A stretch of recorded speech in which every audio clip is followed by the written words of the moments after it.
Good morning, all of you. My name is Nargis Parveen. वर्ग 8वीं, विषय विज्ञान। और आज का जो हमारा घटक है वो है मानव शरीर और अंग संस्थान। तो अंग और अंग संस्थान किससे बनते हैं? हम श्वास जो है वो कैसे लेते हैं, किस तरह लेते हैं, और कार्बन डाइऑक्साइड कैसे बाहर छोड़ते हैं, ऑक्सीजन कैसे लेते हैं हम। हमारे शरीर में जो जीवन प्रक्रिया है सुचारू रूप से चलने के लिए कई इंद्रिय सामूहिक रूप से कार्य करती है। इन जीवन प्रक्रियाओं के भिन्न भिन्न सोपान होते हैं, है ना। विशिष्ट सोपानों पर विशिष्ट अंगों को द्वारा सुचारू रूप से कार्य होते रहता है। निश्चित कार्य जो है सामूहिक रूप से करने वाले अंग समूह को अंग संस्थान कहते हैं। हमारे शरीर में पाचन संस्थान, श्वसन संस्थान, रक्त परिवहन संस्थान, तंत्रिका संस्थान, उत्सर्जन संस्थान और प्रजनन संस्थान, अस्थि संस्थान, पेशीय संस्थान, ऐसे कई अंग संस्थान कार्य तंत्र है ना। मानव शरीर के सभी जीवन प्रक्रियाएं सुचारू रूप से चलने के लिए ऊर्जा की अत्यधिक आवश्यकता होती है। ऊर्जा निर्मित कोशिका में होती है, जिसके लिए कोशिका को घुलनशील अन्य घटक एवं ऑक्सीजन की आपूर्ति करनी पड़ती है। ये कार्य जो है श्वसन संस्थान तथा रक्त परिवहन संस्थान द्वारा किया जाता है। तो आज हम पढ़ेंगे, सबसे पहले हम पढ़ेंगे श्वसन संस्थान।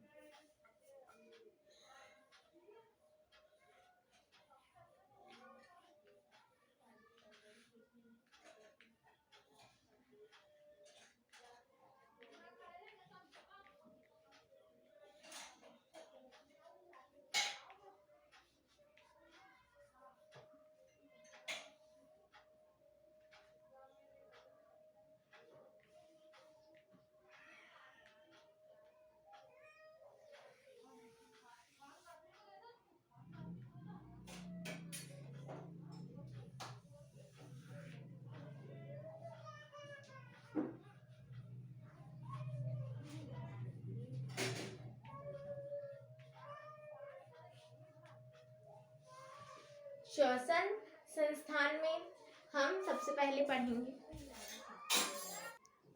श्वसन संस्थान में हम उसके रचना और कार्य पढ़ेंगे, ठीक है। यानी कि रेस्पिरेटरी सिस्टम।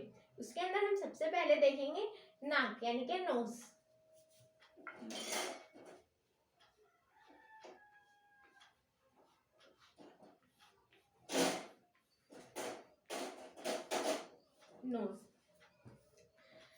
श्वसन प्रक्रिया की और श्वसन संस्थान की शुरुआत नाक से ही होती है ना। नाक में स्थित बालों के और चिपचिपे पदार्थ की सहायता से हवा छन कर अंदर ली जाती है। उसके बाद हम देखेंगे ग्रसनी यानी कि फेरिंग्स। ग्रसनी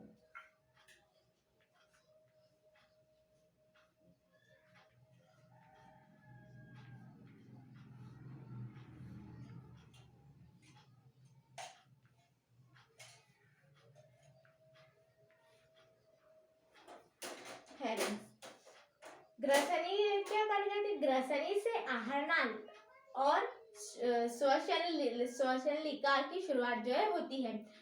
श्वसन लिका आहार नाल से आगे होती है और श्वसन लिका के ऊपरी भाग में एक ढक्कन होता है। आहार नाल में भोजन के कण जाते समय जो है इन ढक्कन के कारण श्वसन लिका ढक जाती है, जिससे श्वसन लिका में भोजन के कण प्रवेश नहीं करते।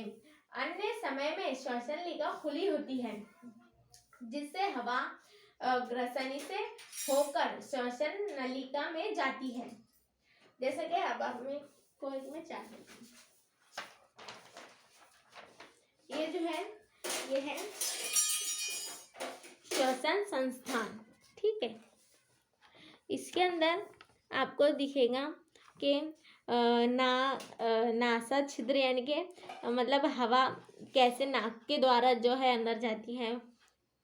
ग्रसनी जो है ऐसी होती है, ठीक है। ये श्वसन निका है, फेफड़े, श्वसन निका ये वाली, ठीक है। और ये श्वास पटल है। ये जो है ये रेस्पिरेटरी सिस्टम की जो है एक आकृति है, कैसे हमारे शरीर के अंदर जो है ये कार्य होता है पूरा। इसके बाद हम देखेंगे श्वसन लिका यानी कि ट्रैची। श्वसन लिका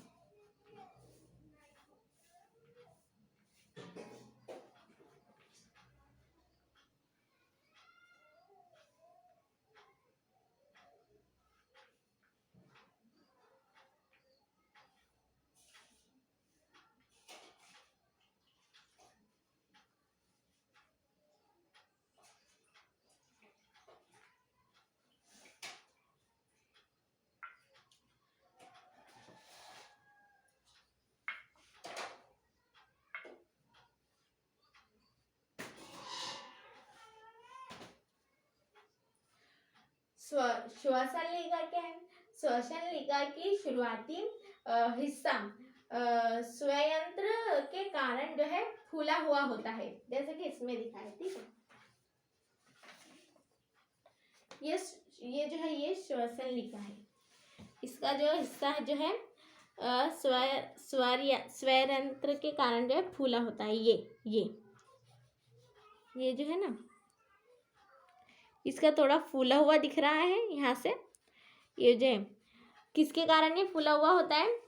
स्वरयंत्र।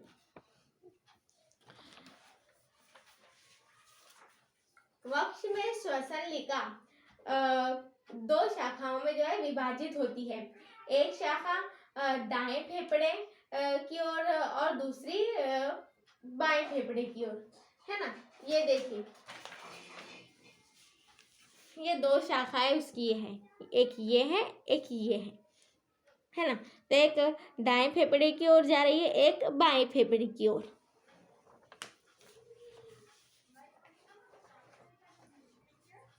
इसके बाद हम देखेंगे फेफड़े यानी कि लंग्स।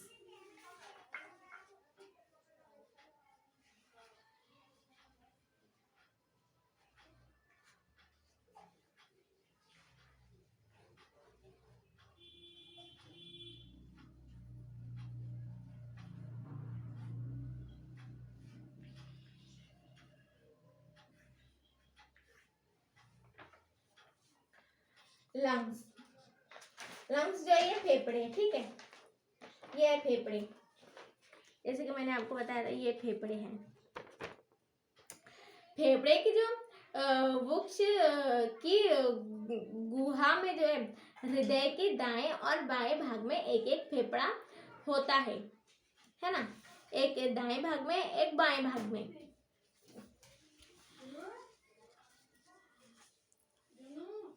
दिख रहा है? एक दाएं भाग में, एक बाएं भाग में जो है इसका एक एक फेफड़ा जो है होता है। वृक्ष के गुहा के बहुत सा हिस्सा जो है फेफड़े से घिरा होने के कारण हृदय का पृष्ठभाग उसके द्वारा जो है उसके द्वारा जो है ढक जाता है। प्रत्येक फेफड़े पर द्विस्तरीय आवरण जो है होता है, जिससे प्लियोरा यानी कि फुफ्फुस आवरण, जिसको क्या कहते हैं? प्लियोरा कहते हैं। इसको प्लियोरा कहते हैं। फेफड़े स्पंज की भांति प्रत्यस्था होते हैं। फेफड़े जो है छोटे छोटे कुप्पियों से बने होते हैं, जिन्हें वायु कोश कहते हैं। वायु कोश के चारों ओर जो है केश वाहिनियां का घना एक जो है जाल होता है। वायु कोश ये है, ठीक है। ये देखिए, इसके अंदर जो है एक वायु कोश, ये जो इसके अंदर दिख रहा है आपको, केशवाहिनी, इसके अंदर एक घना जाल होता है, ये वायु कोश है ना। वायु कोश का जो आवरण काफी झिरझिरा होता है, उसी प्रकार जो है केशवाहिनियों का आवरण भी बहुत पतला होता है। इस पतले आवरण से जो है गैसों का आदान प्रदान आसानी से हो सकता है। फेफड़े में स्थित असंख्य वायु कोशों के कारण गैसों के आदान प्रदान हेतु बहुत विस्तृत पृष्ठभाग जो है उपलब्ध होता है। अब हम इसके बाद देखेंगे श्वास पटल।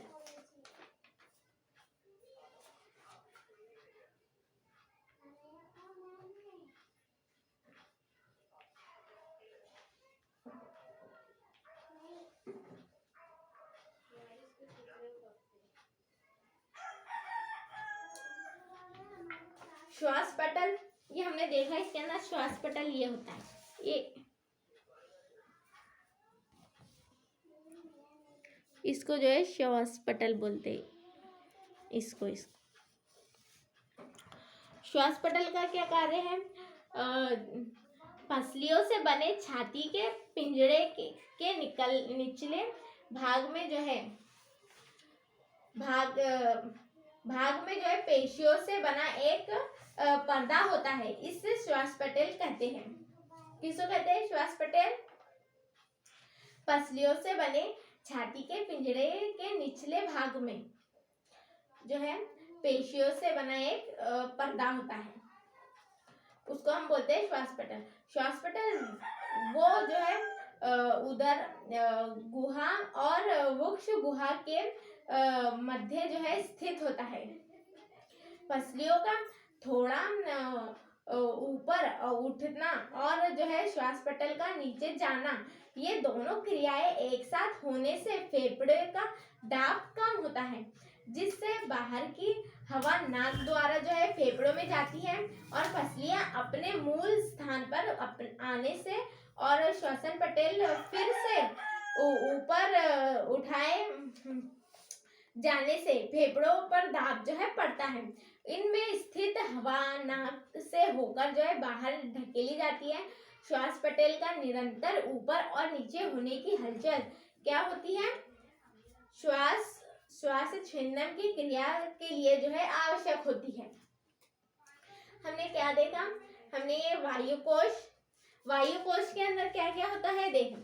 वायु कोश के अंदर कोशिकाओं का जो है कोशिकाओं में संवहन होता है और जो है रक्त में लाल संवेग रक्त कण यानी कि रेड ब्लड सेल्स। तो आज हमने जो देखा है वो हमने देखा है श्वसन संस्थान यानी कि रेस्पिरेटरी सिस्टम। रेस्पिरेटरी सिस्टम में हमने क्या क्या देखा? सबसे पहले हमने देखा नोज यानी नाक। सबसे पहले हमारा जो श्वसन का जो है वो नाक द्वारा ही होता है। उसके बाद हमने देखा ग्रसनी, उसके बाद हमने देखा श्वसन लिका, फिर फेफड़े, फिर उसके बाद देखा हमने श्वास पटल। तो इस तरह से जो है आज हमने मानव शरीर और अंग संस्थान में जो है श्वसन संस्थान देखा। अब हम इसके आगे हम देखेंगे रक्त परिसंचरण संस्थान next lecture. Okay, thank you.